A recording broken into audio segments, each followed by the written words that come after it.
అప్పుడప్పుడు అనిపిస్తుంది అన్నట్టు ఇట్లాంటి ఆడోళ్ళని ఏం చేసినా కూడా తప్పు లేదు అని.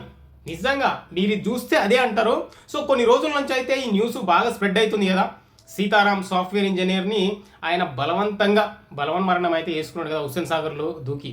సో ఆయనకు సంబంధించిన ఇన్ఫర్మేషన్ ఇప్పుడిప్పుడే పోలీసులు అయితే బయట పెట్టిర్రు అసలు ఏం జరిగింది అనేది. సో ఆ ట్విస్ట్లు అదంతా బయటకు వచ్చినాక అయితే నాకు నిజంగా అనిపించింది ఏ మగాడైనా పెళ్లి చేసుకోవాలంటే కూడా భయపడే రోజులు వచ్చినాయి ఇప్పుడు.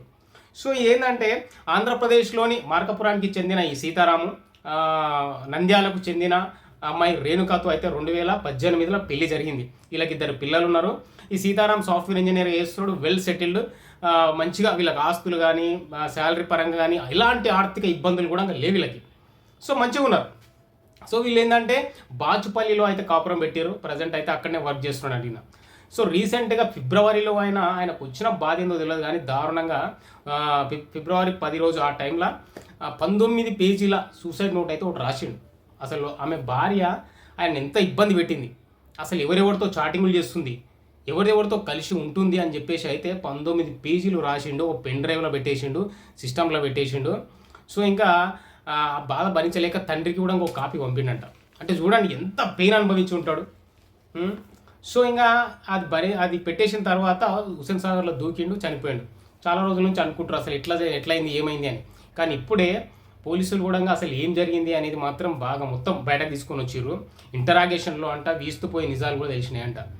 ఈమెకి ఈ రేణుక అనే అమ్మాయికి పెళ్ళికి ముందు కూడా అక్రమ సంబంధాలు ఉన్నాయంట. పెళ్ళి తర్వాత కూడా కంటిన్యూ చేసుకుంటూ వచ్చిందంట. దాదాపు 36 మందితో కూడా ఈమెకి చాటింగులు మీటింగులు చేసుకునేదంట. సో ఈమెకి ఇన్స్టాగ్రామ్ ఐడీలే 5 ఉన్నాయంట. సో ఇవన్నీ ఆయన పెన్ డ్రైవ్లో మెన్షన్ చేసిండు. ఆయన రాసిన 16 పేజీల సూసైడ్ నోట్లో క్లియర్గా మెన్షన్ చేసిండు ఐడీలు ఏందనేది కూడా. నిజంగా చూసిన తర్వాత ఎవరైనా షాక్ కావాల్సిందే, ఏంది ఇంత దారుణంగా ఉంటారు అమ్మాయిలు అని అనుకుంటారు పక్క. సో అక్కడక్కడ ఇలాంటి వాళ్ళు కూడా ఉంటారు, కొంచెం జాగ్రత్తగా ఉండండి లేడీస్తో కూడా అని చెప్పేసి అయితే మిగతా వాళ్ళైతే చెప్తా ఉన్నారు. సో ఈ విధంగా ఈ అమ్మాయి అయితే ఇంతమందితో చాటింగ్ చేసింది. మెయిన్గా ఇంట్లో ఒక 5 మందితో 6 మందితో అయితే చాలా ఓపెన్గా భర్త డ్యూటీకి వెళ్ళంగానే అతని ఇంటికి పిలిపించుకుంటుందంట. చూడండి ఎంత దారుణం అది. భర్త తను సంపాదించి పిల్లల్ని చూసుకోవాలి, భార్యను మంచిగా చూసుకోవాలి అనే ఉద్దేశంతో తను డ్యూటీ చేస్తూ తను మంచిగా వీళ్ళని చూసుకోవాలని చెప్పేసి తను కష్టపడుతుంటే ఈమె చూడండి వేరే వాళ్ళని ఇంటికి పిలిపించుకొని ఈమె కష్టపడుతుంది. ఎంత దారుణం ఇది నిజంగా. అంటే వీళ్ళకి ఏంటంటే ఆ మదపిచ్చి అనేది ఆ కోరికలు చంపుకోలేక భర్త డ్యూటీలో బిజీగా ఉండడమో సంథింగ్ ఇలా ఉంటాడు. సో వీళ్ళకి ఏంటంటే ఇంకా పాస్ట్లో కూడా ఇలాంటి అఫైర్స్ ఉంటాయి కాబట్టి వాటిని కంటిన్యూ చేస్తూ సంసారాన్ని ఖరాబ్ చేసుకుంది ఈ లేడీ నిజంగా. మరి ఎందుకు అంటే ఇంకా వీళ్ళకి మతపిచ్చి అనేది అంత ఉండడం వల్లనేమో అనిపిస్తుంది నాకు. కానీ ఈమె ఆ కోరికలు చంపుకోలేక సుఖం కావాలని చెప్పేసి అయితే ఈ విధంగా వేసింది అని నాకు అనిపించింది. అండ్ ఈ రమణారెడ్డి అనే ఒక వ్యక్తి ఉన్నాడంట ఇలా, మెయిన్ రమణారెడ్డి కిషోరు ఇద్దరు ఉన్నారంట వీళ్ళు. సో ఇద్దరు అయితే ఇంటికి కూడా వచ్చి పోయేటోళ్ళంట. చూడండి ఎంత దారుణం. ఇంటికి వస్తూ పోతుంటే ఏ మగాడైనా తట్టుకోకుండా అసలు ఉండగలుగుతాడా? ఏ మగాడైనా తట్టుకుంటాడా అసలు?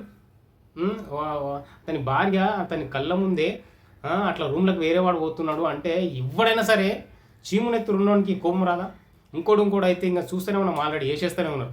సో ఇతను నిజంగా చాలా సెన్సిటివ్ పర్సన్. ఈ సీతారాం అనే వ్యక్తి నిజంగా చాలా సెన్సిటివ్. వార్నింగ్ చేయడం, కొట్టడం ఇట్లాంటిది ఇప్పుడు చేయలేడంట.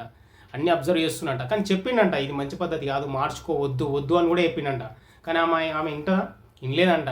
నువ్వేంది ఇంకెక్కువ చేస్తా అని చెప్పేసి కూడా ఆమె ఇష్టం వచ్చినట్టు బిహేవ్ చేసేదంట. సో ఈమె ఊరికి వెళ్ళినప్పుడు మాత్రము వాళ్ళ అత్తమామలతో అంత మంచిగా ఉండేదంట. వాళ్ళైతే ఒక దాంట్లో చెప్తున్నారు, ఇంటర్వ్యూ ఇస్తున్నారు, అడుగుతూ ఉన్నారు అన్నట్టు. జర్నలిస్ట్ అడుగుతూ ఉంటే చెప్తా ఉంది, మా దగ్గర అయితే అట్లా ఏం చేయలేదు, మా దగ్గర వచ్చినప్పుడు అందరు మంచిగానే ఉన్నారు, మంచిగానే మాట్లాడుతున్నారు, పిల్లలు తీసుకొని వచ్చేటోళ్ళు అంతా బాగానే ఉండే, కానీ అక్కడ ఏం జరిగిందో అర్థమైతలేదు, తెలుస్తలేదు అని చెప్పేసి అయితే వాళ్ళ తల్లిదండ్రులు కూడా చెప్తున్నారు. తండ్రికి అయితే ఆయన పంపించిన సూసైడ్ నోట్లు కావచ్చు, లేకపోతే డాక్యుమెంట్స్ ఎక్కడెక్కడ ఉన్నాయని, బంగారం 50 లక్షల విలువైన బంగారం కూడా ఉందంట ఆయన అదే ఫ్లాట్లో. సో డాక్యుమెంట్స్ ఉన్నాయంటే 7-8 ఫ్లాట్ల వరకు. సో ఆస్తుల పరంగా ఇబ్బంది లేదు. చూడండి ఇక్కడ ఒక్క పిచ్చి, అది సెక్స్ పిచ్చి, దానివల్ల ఎంత దారుణం జరిగిపోయింది అక్కడ. మరి అమ్మాయి అయితే ఆ రమణారెడ్డి అనే వ్యక్తితో ఏం చేసిందంటే ఒక వీడియోలు తీసుకున్నది, ప్రైవేట్ వీడియోలు తీసుకొని పెట్టుకుందంట. మరి నిజంగా ఏంది ఇంత దారుణమా? ప్రైవేట్ వీడియోలు తీసుకొని పెట్టుకుంటారా? సో ఈ పర్సన్ కూడా ఏం చేసిందంటే ఈ రమణారెడ్డి అనే వ్యక్తి కూడా ఈ ప్రైవేట్ వీడియోల్ని ఇన్స్టాగ్రామ్లో పెట్టినంట.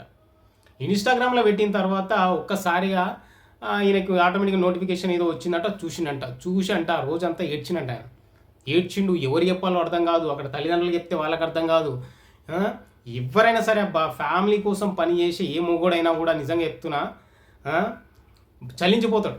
నేను ఇంత కష్టపడి నేను సంపాదిస్తున్నా, ఇంత బాగా నేను చూసుకుంటున్నా కూడా ఎందుకురా ఇట్లా చేస్తున్నా అని చెప్పేసి అయితే ఎంత కోపం వచ్చి ఉంటుంది, ఎంత బాధపడి ఉంటాడు ఆయన, ఎంత కఠిన నిర్ణయం తీసుకొని ఉంటాడు. నేను చస్తే కానీ అమ్మ ఇది మారదురా అని. కానీ నిజంగా చావడం అనేది చాలా పెద్ద తప్పు. నువ్వు చచ్చిపోయినా చేసేటోళ్ళు చేస్తూనే ఉంటారు, మళ్ళీ ఇంకో పెళ్లి చేసుకొని పోతుంది ఆమె, కానీ తప్పు. ఎప్పుడే కానీ ఒక్కటి మాత్రం గుర్తుపెట్టుకొని, మీకు ఒకరి నుంచి బాగా బాధ అనిపించింది అని అంటే మాత్రం ఓపికతో ఉండండి, కేసు పెట్టండి, లేదా బయటకు రాండి, డివోర్స్ తీసుకొని వదిలేయండి. అంతేగాని మీరు చచ్చిపోయారు, ఇప్పుడు మీ ఇద్దరు పిల్లల పరిస్థితి ఏంది, మీ ఇద్దరు పిల్లల భవిష్యత్తు ఏంది, ఎవరు చూడాలి? ఆమె చూస్తుందా? చూడదు కదా. ఆమె చూడదు, ఇంకెవరిలో తీసుకొని వెళ్ళిపోతుంది. అప్పుడు ఆ తర్వాత మీ పిల్లల పరిస్థితి ఏంది? మీ అమ్మ నాన్నలు ముసలోళ్ళు అయిపోయారు, ఆస్తులు ఉన్నాయి, కానీ చూసేటోడు ఎవడు?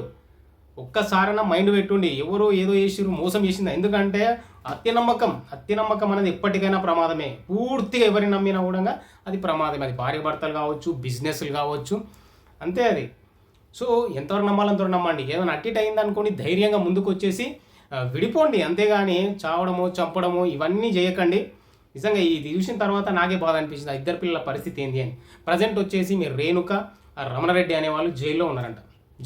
ఇంకా మిగతా 11 మంది అయితే ఈమెకి బాగా టచ్లో ఉన్నారంట. సో వీళ్ళ కోసం గాలింపు అయితే చేస్తున్నారు, వీళ్ళని కూడా తొందరలో పట్టుకుంటారంట. పట్టుకొని ఇంకోటి, ఆ పెన్డ్రైవ్లో ఉన్న 16 పేజీల సూసైడ్కి సంబంధించిన ఇన్ఫర్మేషన్ అయితే బయటకి ఇచ్చారు పోలీసులు, అసలు ఏమేమి జరిగింది అనేది. సో ఇంకా అవి అయితే బయటకు వస్తూ ఉన్నాయి. అవి చూసిన తర్వాత అయితే నాకు అనిపించింది, అబ్బా నిజంగా చెప్తున్నా, పెళ్లి చేసుకోకపోవడమే బెటర్ ఏమో అని అనుకుంటారు చాలామంది. నిజంగా చాలామంది సింగిల్స్ అయితే అదే అనుకుంటారు, కానీ అందరు అమ్మాయిలు అట్లా ఉండరు. ఎందుకంటే కొంతమంది అక్కడక్కడ ఉంటారు కాబట్టి. ఇలాంటి సిచ్యువేషన్ జరిగినప్పుడు మాత్రం చాలా జాగ్రత్తగా హ్యాండిల్ చేసి బయటకు వచ్చేటట్టు ప్లాన్ చేయండి, కానీ చంపడమో చావడమో అయితే కరెక్ట్ కాదు అని నా ఉద్దేశం. అండ్ ఈమె పనిష్మెంట్ పడాలి, పక్క ఈమెకి పనిష్మెంట్ పడాల్సిందే ఈమెకి అని. ఎందుకంటే అతని మానసికంగా హింసించిరు అని అర్థమవుతుంది ఇక్కడ. అతను 19 పేజీల సూసైడ్ నోట్ రాసినట్టు అది మామూలు విషయమా? మానసికంగా అతను ఎంత బాధ పెట్టి ఉంటారు. సో ఆ బాధ తట్టుకోలేక తను అంతా రాసి వాళ్ళ నాన్నకు పంపించిందంటే చూడండి, నిజంగా అంత దారుణం ఇది.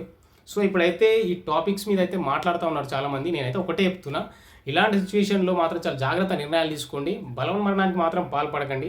ఎందుకు అంటే మిమ్మల్ని నమ్ముకున్న మీ పేరెంట్స్ ఉంటారు, మీ పిల్లలు ఉంటారు, ఎవరు మోసం చేసిర్రు అని చెప్పేసి మీరు చనిపోతే వాళ్ళ భవిష్యత్తు ఏం కావాలి? సో ధైర్యంగా బయటకు రండి, ధైర్యంగా ఎదుర్కోండి. ఏం జరిగింది, ఏమైనా జరగని ధైర్యంగా ఎదుర్కోండి, నిలబడండి. అది అమ్మాయి అయినా అబ్బాయి అయినా. సో మీరేమంటారు కామెంట్ చేయండి ఈ విషయంలో. జై హింద్, జై శ్రీరామ్.